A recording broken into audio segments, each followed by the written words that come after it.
Эфир Абхазского телевидения продолжается. Вы смотрите информационный выпуск Камши-Кушара. Здравствуйте. Сегодня в выпуске. В Министерстве обороны прошло заседание руководящего состава и генерального штаба под председательством главнокомандующего Аслана Бжания. В селе Мцара прошли праздничные мероприятия в честь 145-летия со дня основания села.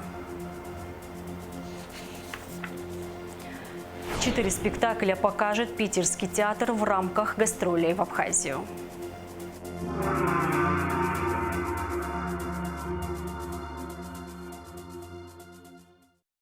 В Министерстве обороны Абхазии прошло расширенное заседание под председательством главнокомандующего Аслана Бжания. Руководящий состав ведомства и генерального штаба собрались, чтобы обсудить итоги подготовки вооруженных сил за 8 месяцев текущего года и поставить задачи на следующий подготовительный период. В совещании приняли участие руководитель администрации президента Бесалом Кварча, секретарь Совбеза Рауль Лолуа, министр юстиции Анри Барцец.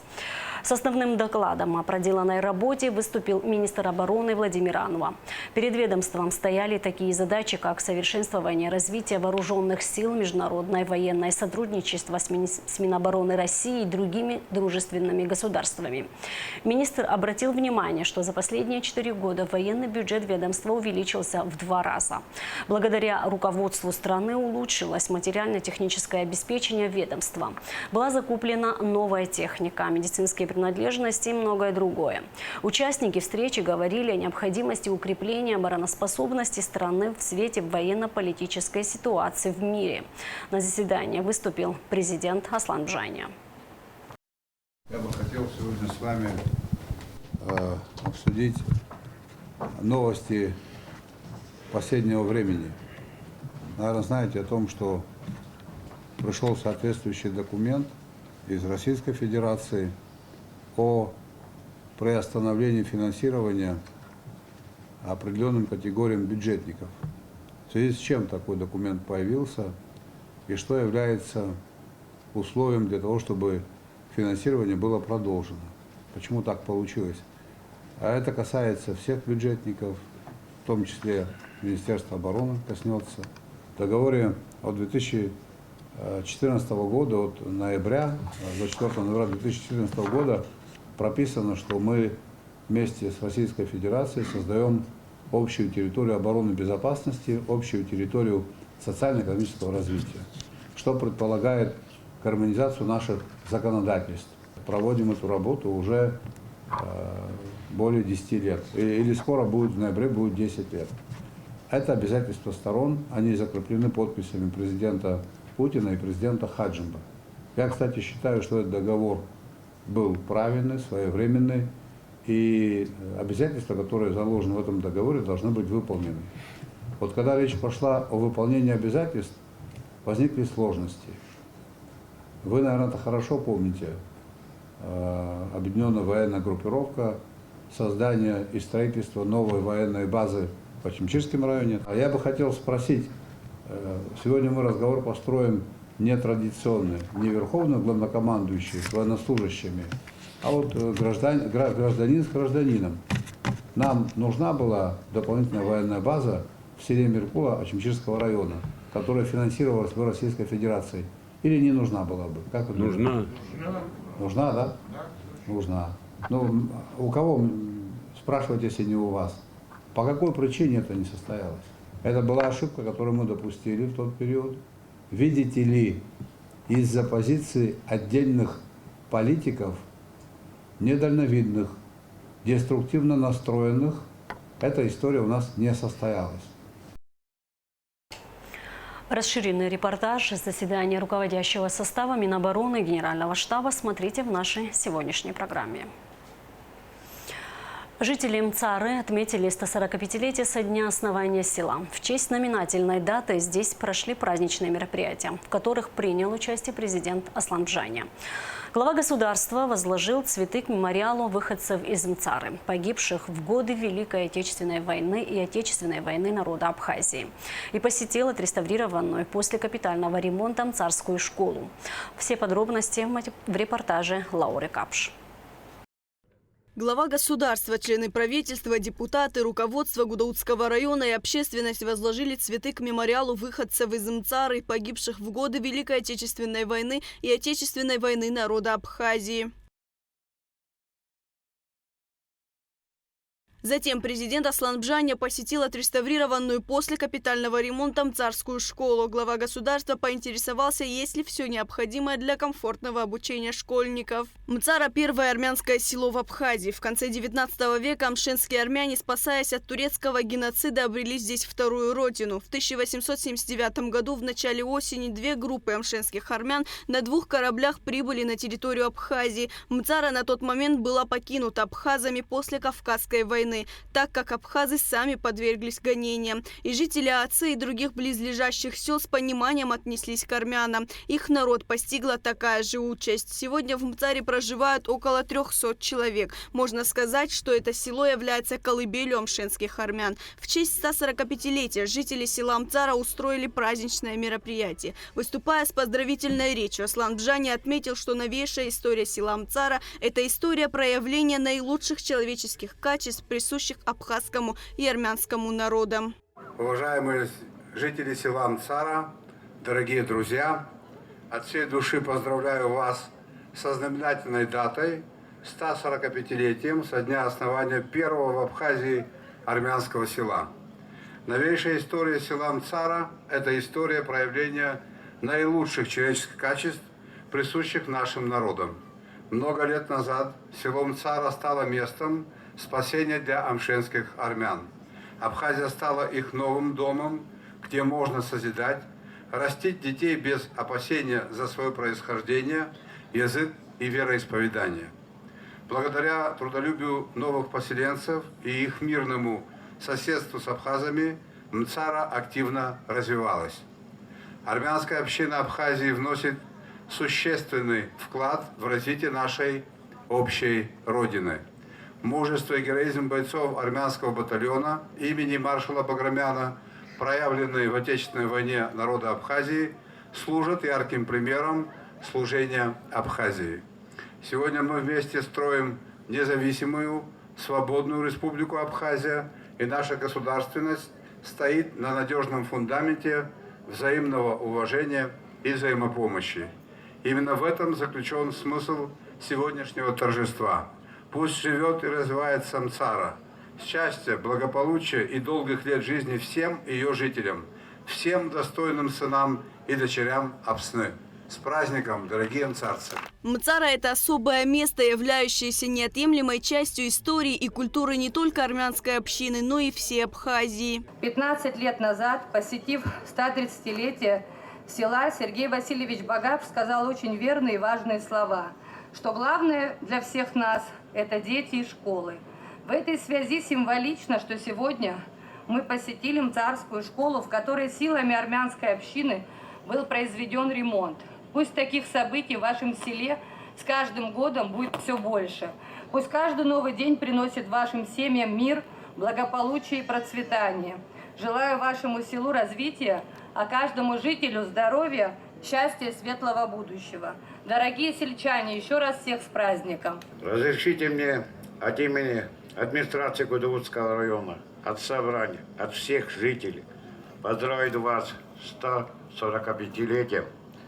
Заглядывая в историю, как сказала предыдущая выступающая, всегда абхазы и армяне были братьям. Это доказало во время передвоенные времена, когда легендарный герой, я могу назвать не то что армянского, но всего абхазского народа, Альберта Тополяна, который ушел недавно из жизни, который стал рядом с нашим руководителем, первым президентом Владиславом Григорьевичем Ардзенбо. Спасибо вам, хочу сказать, сегодня за то, что за реставрацию нашей школы. Это самое главное. Если школа будет, село живет. Нам очень приятно, что на всех мероприятиях село Мцара юбилея участвует президент Республики Абхазия. Сегодня здесь Аслан Георгиевич Бжаня, который поддержал. И сегодня это праздник, который сегодня проходит, дает надежду, что в ближайшем будущем, я думаю, что увеличение села будут труженики, школа увеличится, население будет празднично, радостно. У нас есть такие надежды, потому что армяне, где бы ни жили, они созидатели.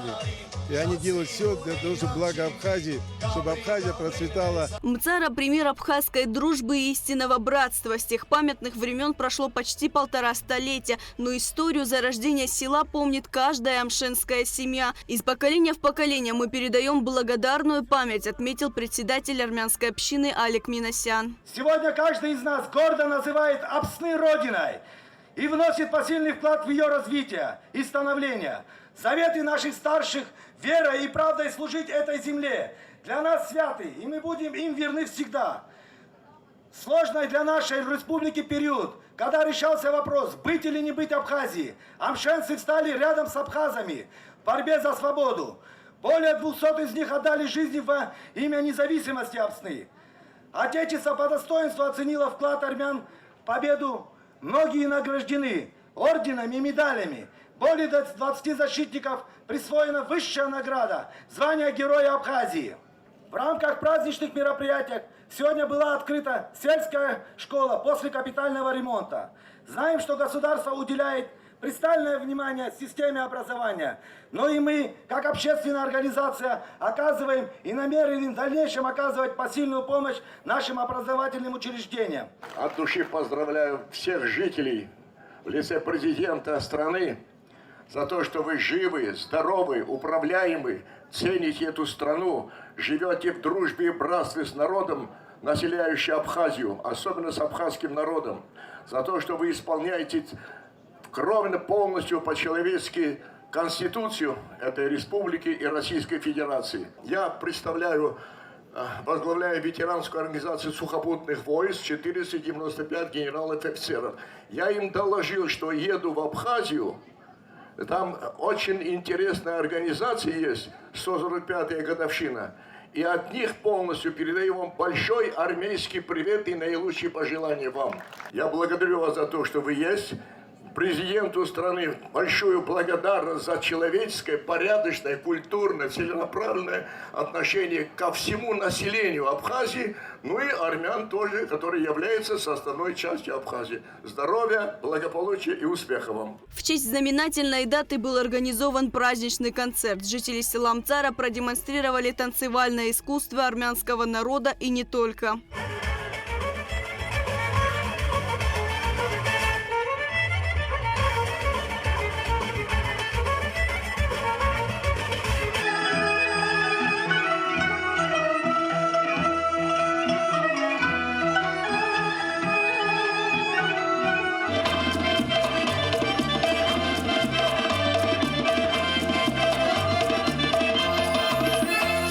Народные танцы сменялись песнями.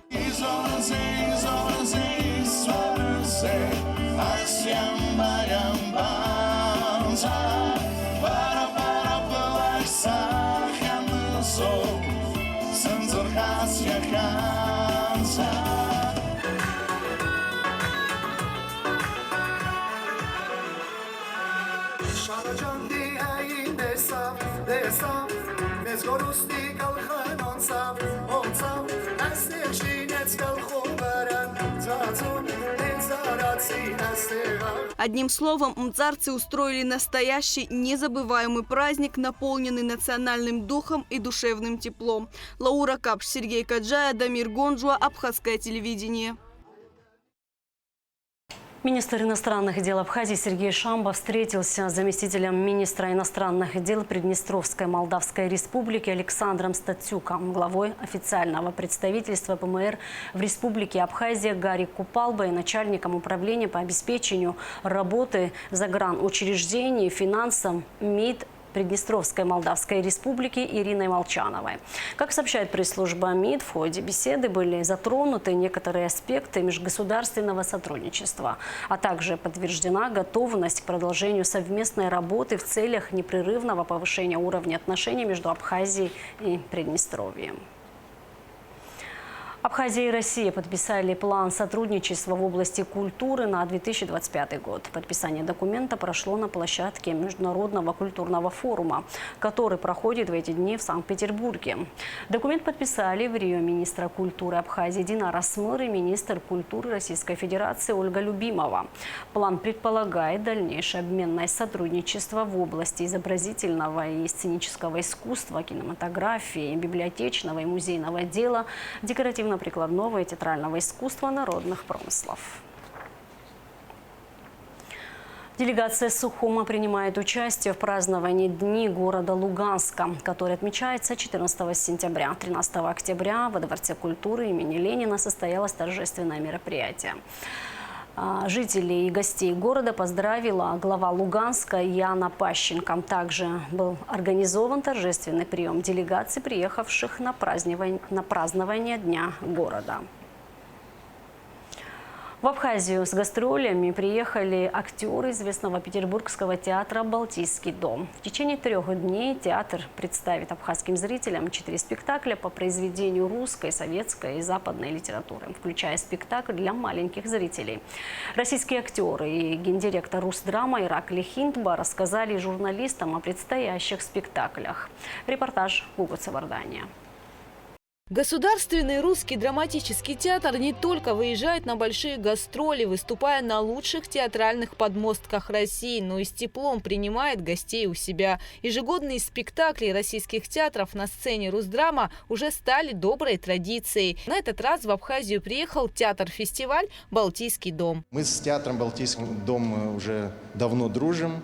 У нас очень хорошие контакты и на уровне руководства театров, и на уровне вот таком нашем человеческом уровне. Мы приезжали и уже, по-моему, мы дважды играли на сцене этого замечательного, трижды играли на сцене этого замечательного театра наши спектакли. И вот, наконец, наши друзья приехали к нам. Это вот такая идея, которая родилась в общении между директорами театров, мной и Сергеем Григорьевичем Шубом. По словам актеров, многие из них планировали приезд в Абхазию и наслышаны о нашей республике. Посетить страну души не удавалось, но Русдрам часто с гастролями бывал на сцене Балтийского дома. И на питерскую труппу театр имени Искандера произвел большое впечатление. Буквально вот 1,5 года назад Балтийский дом проводил фестиваль «Встречи в России». И у меня был свободный вечер. Я пошел в театр посмотреть спектакль. Это был спектакль вашего замечательного театра «Красавец-мужчина». И еще подходя к театру, я думал, ну что, в Сухуме разве театр есть? Ну, как-то вот такая немножко отравленная мысль у меня была. Но когда я посмотрел спектакль, знаете, когда выражение, когда волосы шевелятся на голове от восторга. От восторга. Я был в каком-то состоянии катарсиса, потому что это был феноменальный спектакль, это были феноменальные актеры, феноменальное решение спектакля, глубокий, вдохновенный, замечательный спектакль. Я никогда в жизни, наверное, и так не аплодировал, как вашему спектаклю. Это было прекрасно. Так вот, из этой цепочки, которую мне рассказывали друзья, я все-таки немножко поменяю словами. Сухум – это прежде всего театр, а уже потом все остальное. Да. Известный петербургский театр представит нашим зрителям 4 спектакля по русской, советской и западной литературе. А открылись гастроли трагикомедии по Чехову «Попрыгунья». Вот все женщины Чехова, они в каком-то перманентном поиске находятся. Они находятся в поиске любви, они находятся в поиске счастья, в поиске себя в первую очередь, и о своем призвании, о своем месте. Все женщины, да. А так как Чехов мастерски переплетает человеческие отношения во всех своих произведениях и в рассказах, и в пьесах, поэтому этот спектакль, он будет очень понятен и для мужчин, и для женщин. Мы вас приглашаем. 4 сентября в 19:00 актеры Балтийского дома покажут мелодраму «Таня» Алексея Арбузова. Это трагическая история сильной женщины, наполненная драматизмом и состраданием. Спектакль «Таня» и его актеры номинированы на высшую театральную премию Санкт-Петербурга. Это спектакль тоже о нелегкой судьбе женщины, о ее взрослении, о поиске себя. Моя героиня проходит сложный путь Сначала она безумно влюблена, потом она теряет свою любовь, потом, к сожалению, она теряет ребенка. Но пройдя вот эту череду потерь и каких-то болезненных ситуаций, она становится сильнее. И я очень люблю этот спектакль, очень люблю эту работу. И для меня так трепетно, что мы привезли его к вам. И я надеюсь, что зритель оценит ее и тоже полюбит этот спектакль так же, как любим его мы. 15 сентября в 19:00 комедия «О чем говорят мужчины и женщины» по пьесе драматурга и актрисы Ясмины Реза «Бог резни». По сценарию, после того, как двое мальчишек подрались на школьной площадке, родители детей из обоих семей пытаются уладить конфликт. Вежливая дискуссия о воспитании перерастает в настоящую словесную баталию. И вот две пары начинают выяснять отношения не только между собой, но и внутри собственной семьи.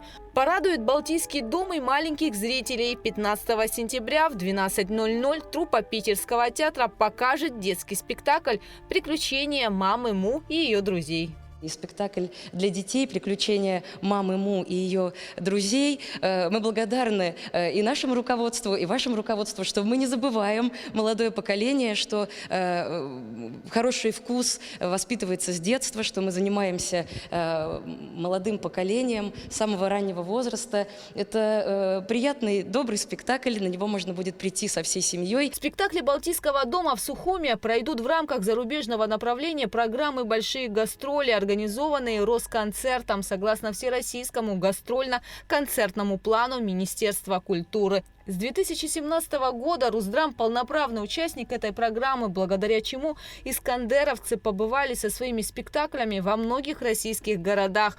По этому же проекту в Абхазию приезжают коллективы известных театров России и показывают абхазской публике свои лучшие постановки. Я искренне благодарен Министерству культуры России за то, что поддерживаются такие удивительные проекты. И мы выезжаем на гастроли в Российскую Федерацию, к нам приезжают театры. Вот это общение, обмен, который происходит, культурный обмен между нашими странами, это гарантия от любых катаклизмов, от любых, не знаю, проблем, которые могут возникать в межгосударственных отношениях. Знаете, мир сегодня очень непредсказуем, но когда есть основа, а это основа именно культурная основа культурное сотрудничество, взаимодействие, когда на человеческом, на гуманитарном уровне устанавливаются контакты, когда вот этот кратчайший путь между двумя сердцами, между двумя душами, умами устанавливается именно в зрительном зале, кстати. Вот когда это происходит, то мы всегда с оптимизмом можем смотреть в будущее. Большие гастроли Санкт-Петербургского театра «Балтийский дом» в Абхазии завершатся 15 сентября. Гугу Саварданя, Инал Гвинджия, Абхазское телевидение. У жителя села Ачгуара Чумчирского района изъято наркотическое средство. Далее оперативная съемка МВД. В селе Елыр в результате оперативных мероприятий был задержан Кюкискири Нукри Акакевич, 1987 года рождения. В ходе личного досмотра, проведенного сотрудниками уголовного розыска ОВД по Ачимчирскому району, последний добровольно выдал хранимое при себе наркотическое средство, как впоследствии установлено экспертами, каннабис, то есть марихуана. По факту незаконного приобретения, хранения и перевозки наркотического средства без цели сбыта в отношении гражданина Кюкискири группой дознания Ачимчирского РОВД возбуждено уголовное дело. На время предварительного следствия подозреваемый ограничен подпиской о невыезде и надлежащем поведении. Продолжаются специальные рейдовые мероприятия по выявлению лиц без права управления автотранспортом и нетрезвых водителей. Репортаж пресс-службы МВД. Сотрудники госавтоинспекции продолжают специальные рейдовые мероприятия по выявлению лиц без права управления автотранспортом, нетрезвых водителей, а также тех, кто скрывает свое состояние, отказываясь от медицинского свидетельствования на предмет опьянения. Лакарба Константин Анатольевич, 1989 года рождения, житель города Сухум, управлял автомобилем в наркотическом опьянении, ранее лишенный водительского удостоверения. Квициня Джон Заурович, 1997 года рождения, житель города Сухум, управлял автомобилем в наркотическом опьянении, ранее лишенный водительского удостоверения. Свижба Денвар Валикоевич, 1979 года рождения, житель Чемчерского района, управлял автомобилем в наркотическом опьянении без водительского удостоверения. Шуверов Дмитрий Андреевич, 1986 года рождения, житель города Санкт-Петербург, управлял автомобилем в алкогольном опьянении. Матуа Роман Борисович, 1981 года рождения, жителя Чемчерского района, управлял автомобилем в алкогольном опьянении. Чеботарь Андрей Артурович, 1994 года рождения, житель города Сухум, управлял автомобилем в алкогольном опьянении. Кварча Кан Сергеевич, 1991 года рождения, житель города Сухум, управлял автомобилем в алкогольном опьянении. Туриев Шираджон Бахадирович, 1981 года рождения, житель Республики Узбекистан, управлял автомобилем в алкогольном опьянении. Белоусов Алексей Геннадьевич, 1987 года рождения, житель Тульской области, управлял автомобилем в алкогольном опьянении. Ефремов Сергей Владимирович, 1981 года рождения, житель города Санкт-Петербург, управлял автомобилем в алкогольном опьянении. Сичинава Адольф Юрьевич, 1978 года рождения, житель Гулрыбского района, управлял автомобилем в алкогольном опьянении. Казаев Надарий Надарьевич, 1997 года рождения, житель города Сухум, управлял автомобилем в алкогольном опьянении. Джергения Алик Николаевич, 1974 года рождения, житель города Гудаута, управлял автомобилем в алкогольном опьянении. Кортава Бесик Тарашевич, 1983 года рождения, житель Чемчирского района, отказался от медицинского освидетельствования на предмет потребления нарковеществ. Рейдовые мероприятия, направленные на выявление злостных нарушителей, проводятся каждый день по всем районам республики. На теннисных кортах клуба «Ахуа» в Сухуме завершились детские соревнования по теннису, приуроченные ко Дню города Москвы. В мероприятии приняли участие дети в 2 возрастных категориях. Турнир проходил в течение 4 дней. Адиса Сагария расскажет о результатах соревнований.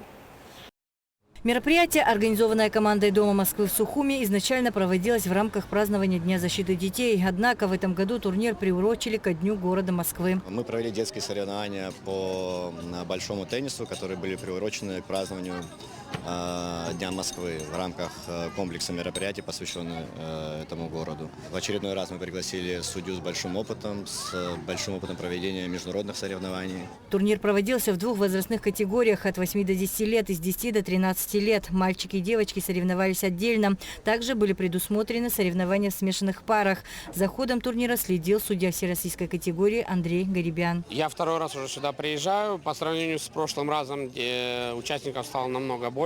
К огромному сожалению, пока они не могут играть, то есть они варятся в своем соку, но есть очень перспективные ребята.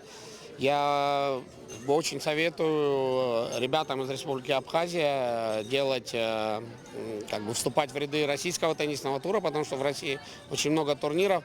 Вот основная проблема, на мой взгляд, тенниса в Абхазии, что варятся в своем соку. Главная цель турнира – развитие детского спорта и поддержка юных теннисистов Абхазии. Мы делаем это с удовольствием, в надежде на то, что это пусть небольшой, но шаг для каждого ребенка для достижения больших успехов в этом прекрасном виде спорта. По итогам соревнований в разных возрастных категориях призовые места заняли Аниса Амичба, София Чаабал, Валерия Миксузян, Давид Изукбая. Изукбая Давид.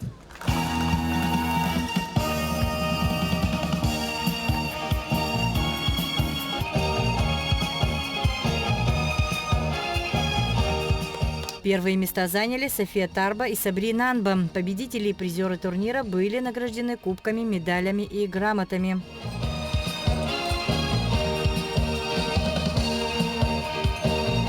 Я на теннис хожу уже 3 года, и он мне нравится из-за того, что там можно играть одному так, как и в паре, и там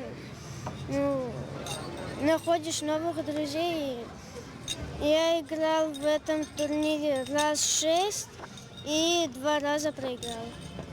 А в итоге ты какое место занял? 2. Я хочу передать большое спасибо своему тренеру Элле Валерьевне. Турнир прошел хорошо, сыграли мы тоже все хорошо. В финале я играла с девочкой со своей командой, ее зовут Валерия Миксузян. Теннис дает мне удовольствие, во-первых, и мне очень нравится в него играть. Турнир был организован Домом Москвы в Сухуме при финансовой поддержке правительства Москвы, Департамента внешнеэкономических и международных связей города Москвы, а также Московского дома соотечественника. Адица Сагария, Джабир Амшуков, Абхазское телевидение. А сейчас прогноз погоды. По сообщению синоптиков, на территории Абхазии 14-15 сентября ожидается переменная облачность. В субботу в высокогорьях возможен слабый дождь. В воскресенье малооблачная, удушливая, жаркая погода. Температура воздуха ночью плюс 19-24, днем плюс 27-32. Температура морской воды плюс 27 градусов. На этом наш выпуск завершен. Всего вам доброго и до встречи в эфире.